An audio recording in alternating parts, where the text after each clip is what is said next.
Welcome back, everyone, to the Jess Berry podcast. Today's episode is going to be an amazing conversation with Rick Moschel. He is an incredible human being, a very genuine man, and I'm excited for where this conversation is going to go. Rick has worked with elite athletes across the most well-known MMA leagues, national and college-level wrestlers, NFL and NHL players, and high-performing professionals. His dedication to training the mind, body, and soul is evident in his daily routine of cacao, meditation, gratitude, manifestation, breathwork, and intense workouts. Driven by a deep curiosity about the human mind and an unyielding commitment to growth, Rick's life's work is devoted to helping others heal and unlock their fullest potential. So welcome today, Rick. Thank you for having me. Yeah, you're welcome. I want you guys to think about the most important relationships in your life and who those people are and how they came into your life. My connection with Rick was one that was out of the blue, but I'm very grateful for it, and no doubt that it was meant to happen on purpose. I think I saw you, Rick, first on a podcast clip.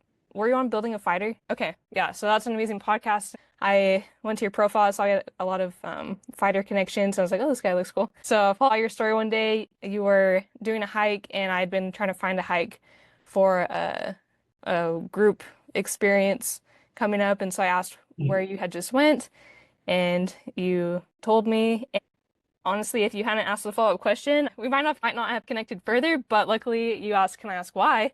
Why you want to know? And then I told you, oh, I'm planning this event, and actually I'm looking for someone who does breath work, and kind of decided that we were going to meet up and talk about it. And so, yeah, within the first few seconds of meeting you at the coffee shop, I was like, yes, I like this guy. So I thought that was really cool. Instant connection there. Um, what was that interaction like for you? For me, I'm kind of one of a kind when it comes to meeting people in general. I always just feel into their vibration. I'm all about these days, I'm all about laws of attraction. And I usually feel if I'm vibing with somebody within the first 2 seconds of actually meeting them. And, just the messages with you, even when you were coming up of like, hey, would you like a coffee? Would you like a tea? Would you like a protein drink? They got all these things. I always look at also being able to receive. You were like, you know what? Okay, I guess I'll have the protein drink. So I got your protein drink. You sat down. Somebody was able to receive you right up my alley. And just sitting across from you, I just could tell already that you are just absolutely an amazing, amazing human that I could feel in your vibration that you've experienced some things, that you're navigating some things, and that you're constantly bettering yourself and learning about yourself. And as weird as that sounds, I literally took that from the first 5 minutes I sat across from you. And then obviously, you asked me about myself. I told you about myself, about what I do, and you kind of talked about what you do. And you asked me, could I be part of this magical experience that you were putting together. And we didn't even know in that moment of how it was even going to work. It was a little bit more, a little bit less of what the experience was going to be. And it ended up being absolutely perfect. It was just a magical moment with 8 or 9 absolutely amazing women on my favorite trail known to man. From then on, it was just, once again, I always bring up the laws of attraction, of vibrational matches, and you are in a sense of you're working deeply at a young age into healing yourself. That happened for me at a way later age, but we're vibrating at the same level right now. And so from there, you asked me once again to be a part of something. I couldn't wait. It was magical, which actually one of my brothers that was at the very beginning of my process of going in deep on myself happened to be there with the hike. You brought him as a little secret surprise. And and from then on, it's just been a connection of just really great conversations, growing. I now know your family, and I'm just, I'm really excited for the future of all the things that you're creating because you are so driven, so relentless as to figuring out your story and understanding it and talking about it. And you're very open with that. And I'm one of those guys where I'm very open, which I know we're going to get into it, but I'm very open with my story. And everything that happens in our lives, it happens for us, not to us. And obviously, while it's happening, it can be extremely detrimental and painful and all the things. But once we start to remove ourselves from that victim, from that story, and we start to really dive in deep and understand it and understand the lessons and teachers, that's where the big growing is. And you're in this phase of absolutely really quick growing, which is just so fun to watch. So I'm so excited to be asked to come on here and talk a little bit and to hang out because just me and you, we can literally talk for hours about all the things. Grateful for this opportunity. Yeah, that's one of the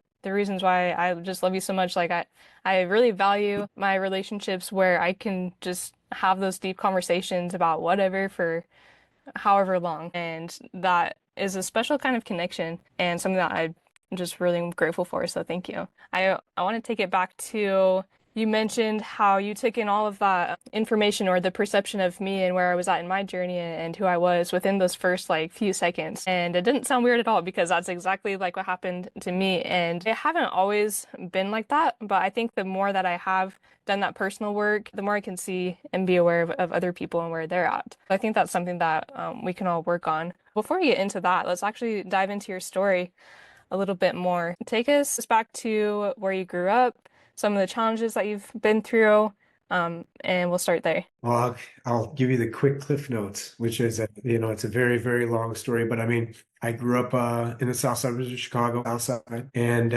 grew up as a three-sport athlete. Two parents in the house, but one that was his whole life was devoted to working. He was a teacher, a dean of students, a coach, officiated. He did all these things. He put all of his time, even these days in his later years, admittingly, to everything outside of the house. And then my mom was there for us inside of the house. And what it did was it created, like many people, a story.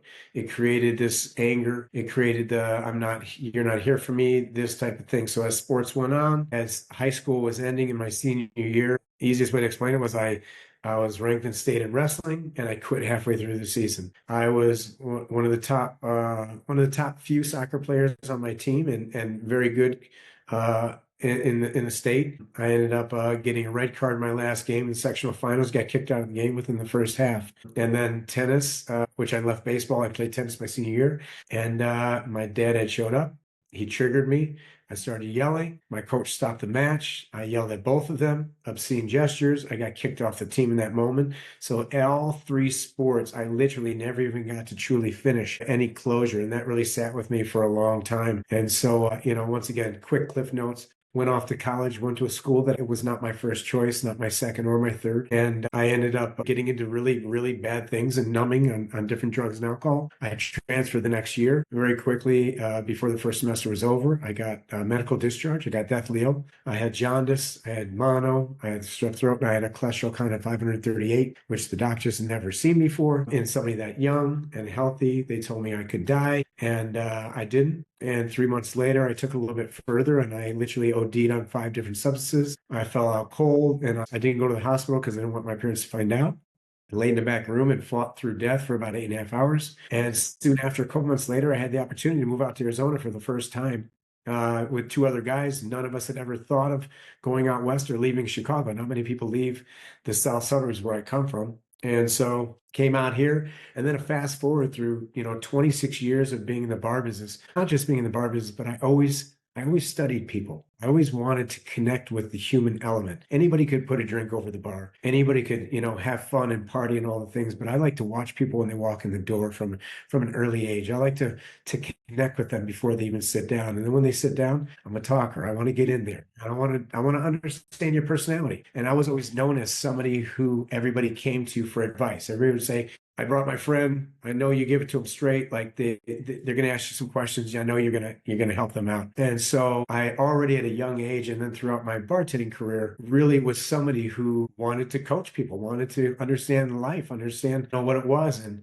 what I realized through my life of the different women that I dated, they all needed healing. And so many times when it comes to relationships, either they're mirroring something about yourself or they're mirroring something about one of your parents that it was in your life growing up. For me, it really was a mirror into myself. And after a while of kind of being in these different relationships, I finally looked in the mirror and was like, why am I dating people that need healing? Oh my gosh, I need healing. And so fast forward to probably about 2018, 19. Once again, I took it far. I was on 5 different substances. I was in the mirror. I was flush white and I started crying. And I just decided in that moment, I declared in that moment that I'm done. Like I need to figure this out. I really need to figure out my life. And from then on, I started going to Sedona by myself on hikes constantly and really started going internal and asking myself questions as to why I was so angry, why I held grudges, why I quit things, why I would get fired from places for no reason, why all these things,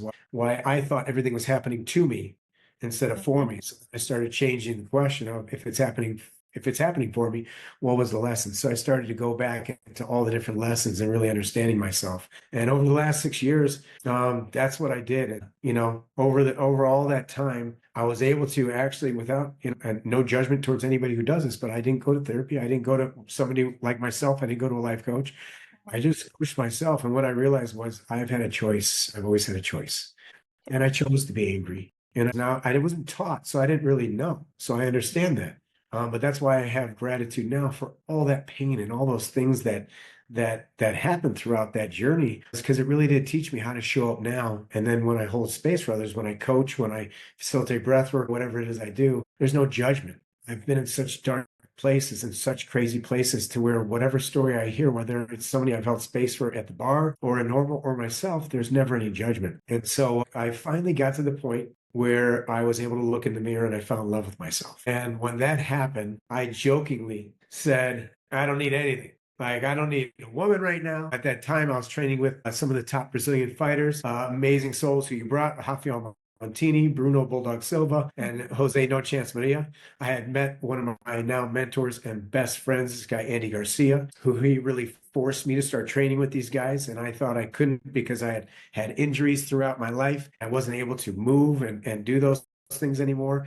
And he pushed me in that place to grow in the uncomfortable. And so I was training with MMA fighters that were the top in the world 4 or 5 days a week. I was working at a bar, making great money, not working that much. I was taking vacations. I finally loved myself. I needed nothing. And that's when, of course, when I finally loved myself, that's when my now wife, Carrie, sat in front of me at my restaurant. And I never would hit on women that came into my bar, my restaurant. And we had a conversation that popped up about Sedona, about the West Fork Trail that has been magical in both of our healing processes. And in that moment, I really realized that, there was something I felt in her that I never felt in another woman. She was a life coach. She taught life coaching for the company that she had trained with and then became one of their head mentors. And so as it progressed on, she would be teaching classes, and I would kind of sit in the background and just listen. And I would hear this magical vocabulary of stuff that I had known throughout all those bartending years of like talking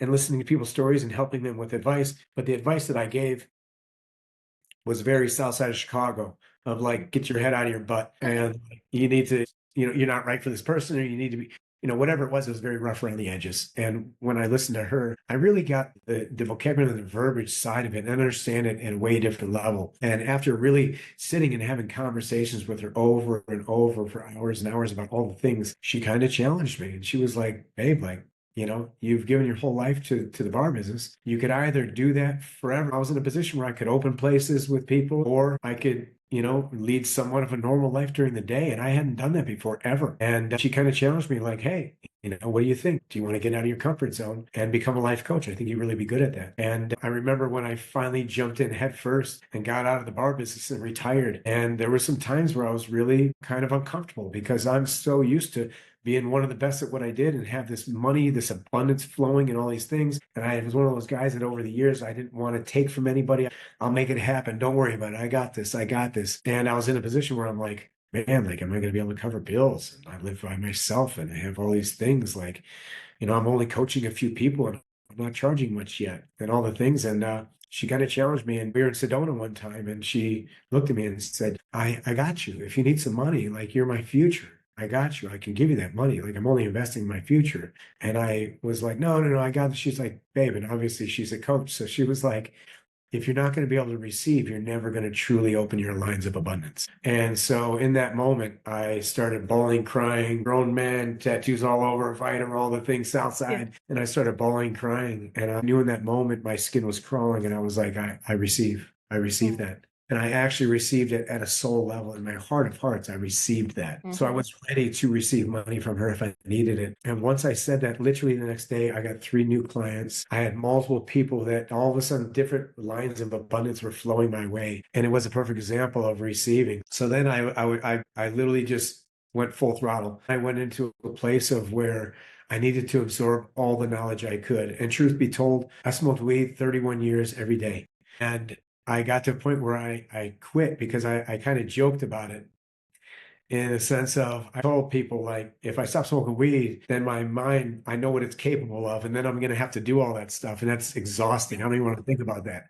Because I knew in a fun way, like I know I'm intelligent and that, that I can achieve big things, but I was kind of good just kind of sailing in where I was comfortable. So I stopped smoking weed and my brain started to, all the clouds started to come out. And I started to absorb just so many books and so much knowledge from my wife, Carrie. And it put me in this place of I was in the flow state. And that's, one of my favorite words, favorite couple words is flow state and the ripple effect. My flow state and ripple effect started to ripple onto so many people and started to ripple in my heart and in my soul and in my household and everywhere with my stepchildren now and everything. So it got me to the point where now I life coach. I take people on hikes in Sedona and other mountains, and I do coaching at those places. I started to facilitate breath work, which years ago we had people over the house. They were doing this breathing that Carrie was facilitating, and I watched them crying. I watched them moving, and they all left. And I looked at Carrie and was like, "What just happened?" Yeah. I was like, they're like crying. They were breathing. I'm like, what's going on? They're just breathing. And she was like, babe, you're going to be coaching this. You have to do this and you have to start to learn this. And so the next morning I was like, okay, let's go. And she took me through a 40-minute breath work and I was like levitating. I was vibrating in all my extremities. I was crying. I sat up. I felt more focused, lighter than I had ever been. This is before I knew the whole depth of what breathwork really does. And so once again, to dive in deep, I had to learn all of it. And so it's pretty funny. The things that I do, the things that I coach and facilitate, it's just because of what it did to me. And I'm one of those guys where my old saying back in the day, which is low vibration, but I used to say it was, I don't believe shit till shit happens. Excuse my language. Yeah. But what it meant was like, you can tell me whatever you want, but unless I'm truly feeling it, I don't believe it. And so after, going in deep and understanding myself and understanding how DNA and how your childhood builds up these different trigger points, I understood that. I wanted to teach people. Once I felt what breathwork did to me, I needed to do it every day. I needed to study it. I needed to learn it. And then I became a breathwork facilitator. And so everything I do is really because I've become literally obsessed and addicted to learning about the human experience. And it was because of learning about my human experience. I was very unluckily lucky, which imperfectly perfect, one of my favorite statements, was the life that I lived. And, I wouldn't wish it upon anybody. And once again, everybody has a story. And mine had, my highs were high and my lows were lower than low. It was years and years of a literally full-on roller coaster. And it brought me to a point now where literally my roller coaster only goes up and never goes down. It only goes up. And it's not about perfection. It's just about understanding the information that's coming my way, sitting with it, leaning into it, asking myself, what is the lesson? What is the teacher? And just moving that energy. So, that's kind of the cliff notes, which I could talk for hours about it, but that's kind of the gist of the story. I love it. Thank you for sharing with all of us. I like that. The last analogy you have with the roller coaster, I was actually thinking about that the other day, how I'm in that similar space where I feel like my roller coaster it's going up all the time. But if you like zoom in, of course, there's still those little like ups and downs within that big line that's going up, but it's way less chaotic. It's almost like I get to choose the chaos now because of the self-awareness that I've built through the healing. And it sounds like you wanting to help other people and give back and coach other people, that's such a testament to where you are at in your own healing journey. Because when you do experience that peace and confidence and awareness that comes from healing, like what else do you want to do but share that with other people? You want other people to be able to experience that freedom because you know how it feels to be stuck in that past and the pain and the anger. So that's huge. And I know that you are very good at what you do. I haven't worked with you as a client, but I've been to a few of your earthwork sessions and things like that. You and your wife Carrie both. I love both of you guys. You're very amazing human beings and just such high vibration. It's just very apparent. Whoever you guys come into contact with, like you leave that lasting positive impression on them. So I know it took a lot of work to get there. And it's funny Yeah. because in the bar business, I was that guy, but in a low vibration. So I was serving cocktails, which once again, like I'm not judging anybody who drinks. It is what it is, but it is a depressant. It is a low vibration. But I was actually serving all these things, and I was bringing people up, even when I was bringing them down.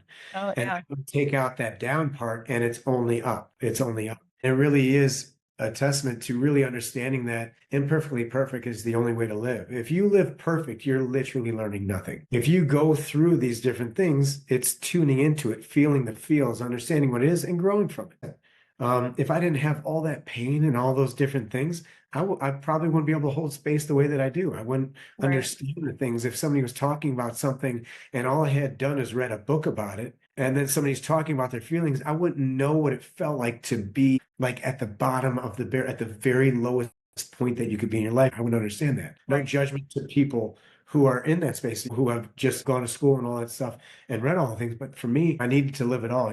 There's a thing called human design, and not getting in depth into it, but my human design is what they call a 3-5. And the only reason I say that is the five part of it. One of the details of it is that I'm going to be in my human design, the way that I'm made, I'm going to be teaching things to lots of people. But the only way that I can teach that is I have to live it and go through all of it so that when I teach it, when I talk to people, they can feel it in my heart and soul that it's not something I learned from paper, it's something that I lived. And so, and it was funny because when I started listening to like the explanation of that human design, I was like, have you guys literally been in my back pocket my whole life? Like, what is going on right now? It literally made no sense. It was crazy. So, I really, I do. I have gratitude for all the different things I've experienced, but now that I embrace it, it wasn't something that happened to me. It really was happening for me. And Right. now everything really is, not just in the wording, but it is actually happening for me. Yeah, that perspective shift is huge, being able to see things as happening for you instead of against you. And the gratitude, and you mentioned a lot of other really, really important steps in that healing journey and process. You mentioned self-love, it's your mindset, also learning how to receive. Once you truly start receiving and believing that you're worthy of what you're capable of receiving, that is a huge pivot point. It's almost like everything starts coming in, you're like, wow, like it actually, it feels good to be loved. It feels good to like have fun and be light and be safe. And to give yourself that gift is a beautiful thing. You also mentioned one other point of that healing process, and it was more about, I think, breaking the addiction cycles, is that moment of declaration you mentioned. Walk us through how someone who is dealing with an addiction, what does that moment of declaration, what can it look like for different people? And tell us a little bit more about how important that has been in your healing process. I mean, I think it's really different for every person. I know that I've always been somebody that when I smoked cigarettes and I decided to quit, I just quit. I wasn't like, I'm going to wean down or anything. I just quit. Everybody is completely different. That is kind of something that's hard to explain when it comes to declaration. The question is, I think personally, is the declaration coming from your heart? I've said this to you before, and this is one of the things that I always talk about is you're the biomagnetic field of your heart is 5,000 times stronger than your mind. So if you're doing something from your heart, it is much easier to actually do it and fulfill that than if you're just thinking like, I want to quit one day. Like I'm gonna quit one day. Now I'm declaring I'm gonna quit, but if it's only in your mind, like this is the thing, the energies that be, they know. They know if it's a lie. And in my heart of hearts, at that moment, I knew, my soul knew in that moment it was time. For some reason, for me, it happened when I was 43 years old. Some people happens when they're 23 years old, when they're 35 years old. For me, the magic number was 43. And at 43, my declaration and one of my many low points was the last one I wanted to experience in that way. And so going forward, when it comes to declaring, really looking in the mirror, I love the 2-minute drill to set your watch for 2 minutes, press start and look in the mirror and don't look away for 2 minutes and ask yourself in your soul, what are you declaring and what's your why? Is your why true? The more true you are to your why you are doing it, the easier it is to actually fulfill that declaration. And that's, like I said, it's got to be in your heart of hearts and you have to want it. And then it's about small wins. It's not going to happen like that. Now it's about, is this the next hour? I want to live my best hour. Whatever I declared, I'm going to do it in that next hour. Then after that hour is done, I'm going to do it in the next hour after that. And then it becomes, when I get that momentum and it starts to roll a little bit more and it starts to flow, then it's daily. My intention is today, I'm going to be in the flow and I'm not going to react. If I do react, I'm going to sit with that emotion and I'm going to understand it. So Mhm. that you go back. So if you react in that day, okay, what was my intention? Okay, if I react, I'm going to sit with that. So it's just in small wins turn into big wins turned into momentum, and then it turned into a point where I'm at now. So it started out with very small wins, and it was an hourly process. It wasn't even a daily process. It took hourly of like, you got all your friends, let's hang out, we got the party, we got people coming over. Well, this is what I've done for 26 years. How do I take myself out of that? And I was like, okay, today I'm not going to do that. This next hour, I'm not going to answer that call. And it slowly built to the point where all my friends in my life, I love them to death and I will know them forever. But the people that I surround myself now, not in a good or bad way, but there's a vibrational match. But mostly everybody is going like this. And the ones that aren't in that realm, once again, I see them, I'll have a conversation, I love them to death, I'll always love them. But we don't see each other as much because they're still doing that rocky, that wave pool, which I choose not to be in anymore. Yeah, surrounding yourself with people who can honor your declaration that you're making to yourself is huge. I also really like the mirror challenge that you mentioned. It's something that I do actually when I run on the treadmill. I really don't like running on the treadmill. I rather run outside. But when I am on the treadmill, I try to find one that is in front of a mirror because I'll just look at myself the whole time. And that is like you gotta keep yourself accountable. And that's a long time. Yeah, just looking at yourself and also like, if you're at the gym, sometimes people shy away from mirrors. I mean, you know this in your work, like it can bring up a lot of stuff for people when they see themselves. But if you can kind of flip your perspective there and see the person looking back at you, see that person as worthy and capable and all the positive attributes that you desire and that you really are, like you're gonna start changing your mindset and your behaviors to match that person that's looking back at you. 100%. I mean, once again, I always say at a soul level, but at a soul level, if you truly love yourself, you have no problem looking in the mirror and giving yourself a little smirk and being like, you look good today.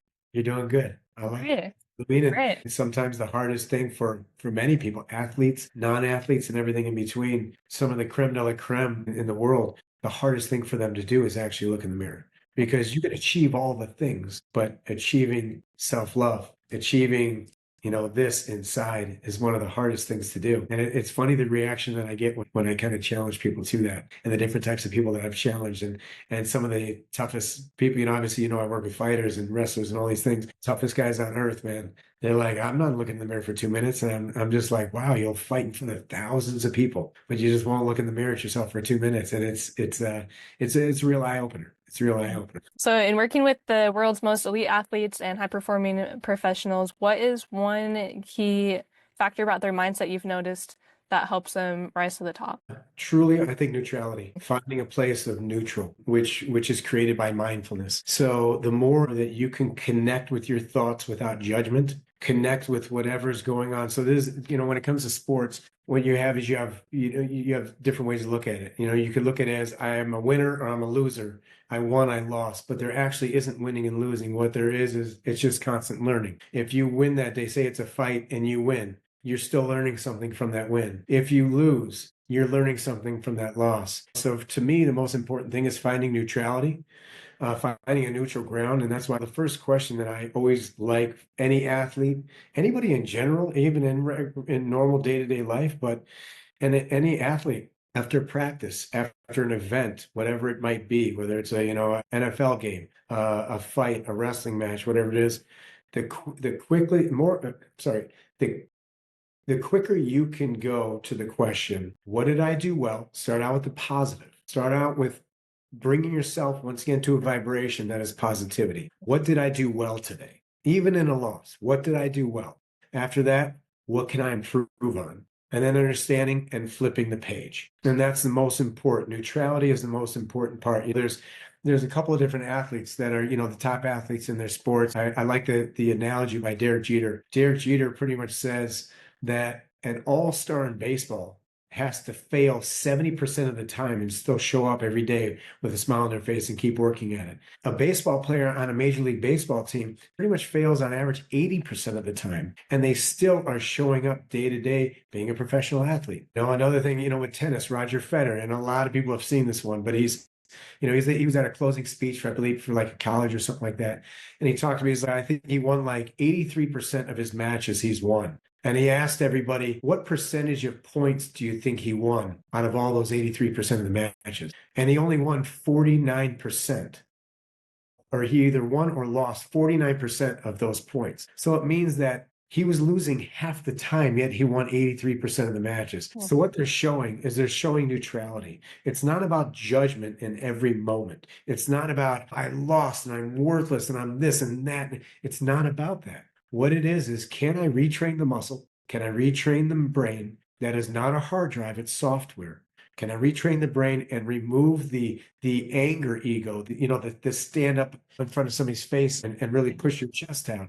Can you take away that part of the ego and be neutral and literally tell yourself there's not a win and loss? Do I always want to win? Of course we do. That's why you're doing it. But also, you play sports. What is playing a sport? You're playing. It's your inner child that's coming out and they're playing a sport. You don't sport. You've never heard anybody say, hey, you going to sport today? No. They say you're going to play that sport. You going to play sports? You play sports. Yeah. And once again, everybody wants to win. I would never take that away. Yes, we want to win. But the question is, did I give 100%? If I gave 100% and I lost, you didn't lose anything. You were beat that day by somebody that was just better, by a team that was just better.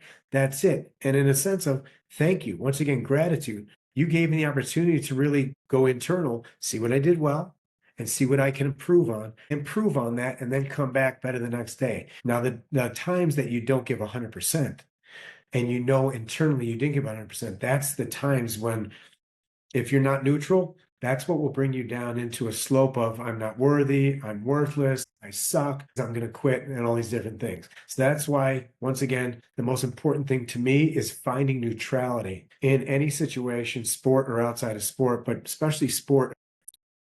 Can I flow with whatever information that came through? Did I give 100%? Yes. Was I good here, here, and here? Yes. How can I improve? Here, here, and here. Okay, I understand that. I take those notes, I flip the page, and it's a new day. I love that. But it's so important to understand that you have to have both those things that you do well and things to improve on, because that's the only way you can live in that space of movement and flow and moving forward. So I also love that you mentioned the inner child. I'm very happy that you mentioned that. I want to close by just talking a little bit about the inner child. In one of the hikes we went on, I remember I started running up the mountain and everyone was just going, and you're like, what's going on? I'm just like, I don't know, I just want to run. And you're just like, well, that's your inner child. And I'm like, yeah, that feels right. The inner child can just show up at different times in our life. And what's one thing that everyone can do to tune themselves more into their inner child and express that on a daily basis? And most importantly, laugh and find something throughout the day that you play. Hula hooping, skateboarding, roller skating, skipping, maybe just, anything. I mean, put it this way, to me, take the time, maybe once a day, to close your eyes for 30 seconds and tap into something you used to enjoy when you were a kid. Even that, even bringing your thoughts into your inner child. Deep down, our inner child is fueling everything. Our personality is fueled by the inner child. The trigger switchboard inside our heads, inside our bodies that people hit. I just got triggered by this. I got triggered. Yes, you're getting triggered, but it's actually your inner child that's being triggered. It's your past that's being triggered that was never truly healed. And what it does was it triggers it. So, I mean, to me, I'm just about 50 years old and I'm a 50-year-old child. I will be 8 years old to the day I die. I find a way to play and laugh and joke and dance or skip or make jokes or do something that makes me feel like a little child every single day of my life. And I really do know that even if this was like an episode of Mythbusters, is it a myth that if you tap in your inner child every day, does it make you feel younger?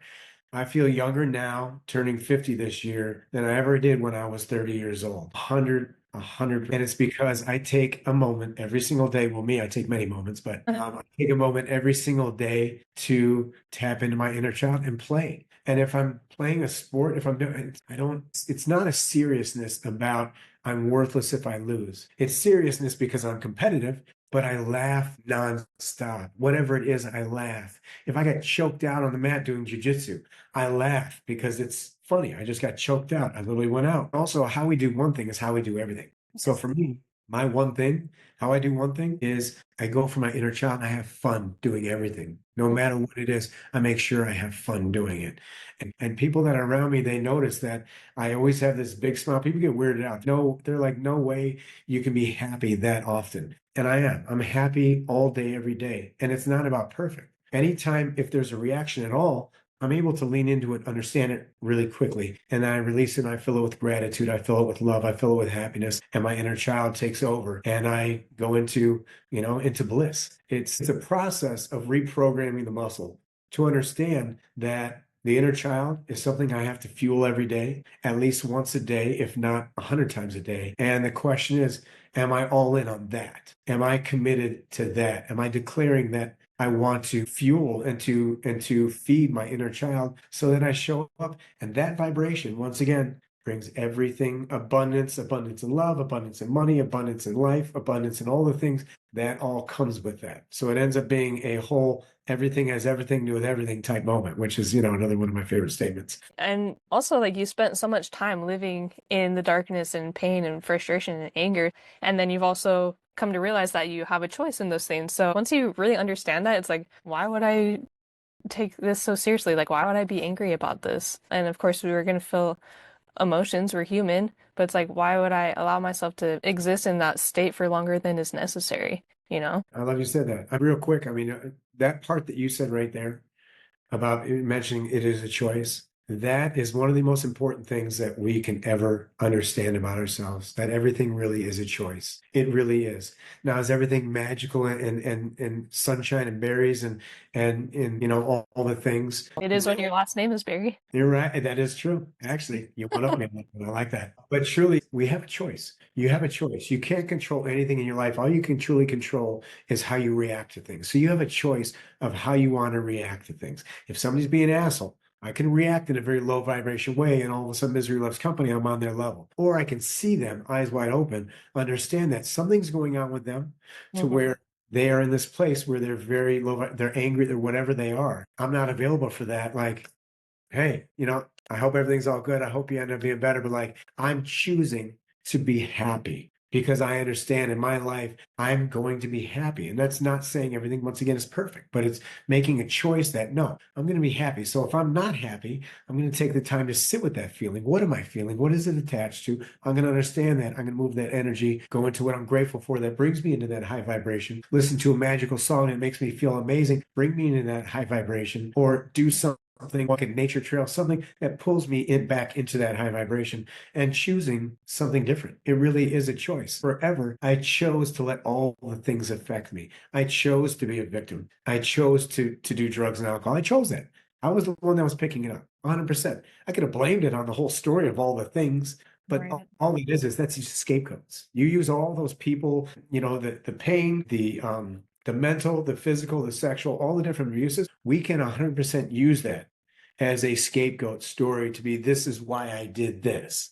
But in the end, it is 100% our choice. We choose it. And we are strong enough, humans, our souls are strong enough to choose differently. And I think that's the most important thing to really know. And that's why I love that mirror thing, because in the end, look at yourself in the mirror. You can choose to fall in love with yourself. You can choose to understand yourself. You can choose Mhm. to let go of the things that harmed you and use them as teachers and use it to live your best life. And it's just a choice. It really is a choice. And I'm a perfect example because, a lot of my friends back home, they always joked about, like, how could you be like this? There's no way you are like this now because of how you were back in the day. Because I was up there.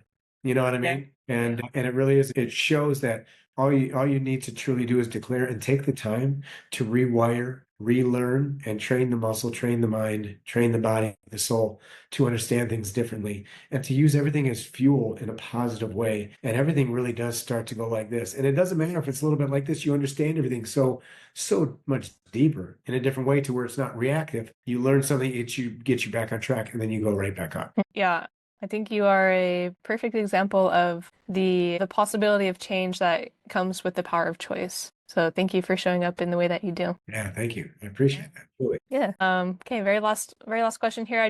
I'm curious. I love to ask people this. What would you tell your 10-year-old self right now? What I would tell my 10-year-old self is I would tell my 10-year-old self to learn what the word flow means, to just learn to flow. That everything that you are about to live in your life, every moment that is the highest of highs and lowest of lows, know that you need to learn to flow with whatever's happening and know that it's taking you to exactly where you're supposed to be and to get out of the way and just allow it to take you there. And whether it's grindy or hard or crunchy or it's bliss and happiness and laughter or tears, whatever it is, flow with whatever comes your way. And in the end, you're going to end up exactly where you are supposed to be because there are no accidents. Everything is exactly where it's supposed to be, happened exactly how it's supposed to happen. There's no, I could have been a pro soccer player. There's no, I could have been a Division I college wrestler. There's no, it's not what it should have, could have. It's actually just you're exactly where you're supposed to be. Now, how do you use that information as a lesson back in the day, as it got you to here? And what do you do with that information? And now, how do you declare every day and keep that momentum flowing into a positive place? And how do you keep it working towards you? Or working for you, I should say. And so that's definitely what I would tell my younger self is just flow with whatever it is, and don't react to everything. Just flow with everything. What do you think they would tell you? When I was 10, Yeah. it'd probably be some wisecrack, very sarcastic statement. Um, that one of the biggest things I realized over time too is your words, your wand. So the words you speak, the vibration that you think, I'm just kidding. I'm just kidding. I used to, where I grew up, sarcastic was a language. It was 95% of my life was sarcastic. And that brought this into my life, going straight downward. And I didn't know. People talked about the things you say, watch out. They're going to bring, they have, it does. It is true.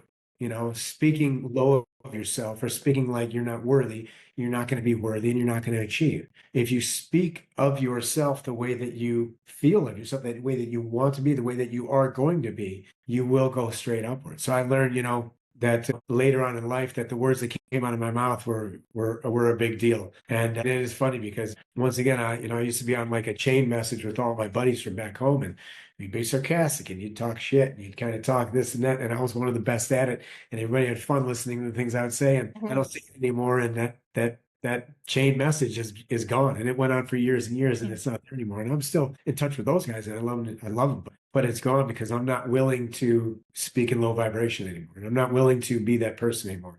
I'm only willing to talk about love and life and creativity and imagination and growing and understanding and conquering and all just the magical things of what I invite into my life now. Yeah. So it's funny. I mean, my 10-year-old self 100% would probably be like, shut the hell up. I don't know what your flow means, but I'm gonna go in the woods or in the creek and Yeah. create some.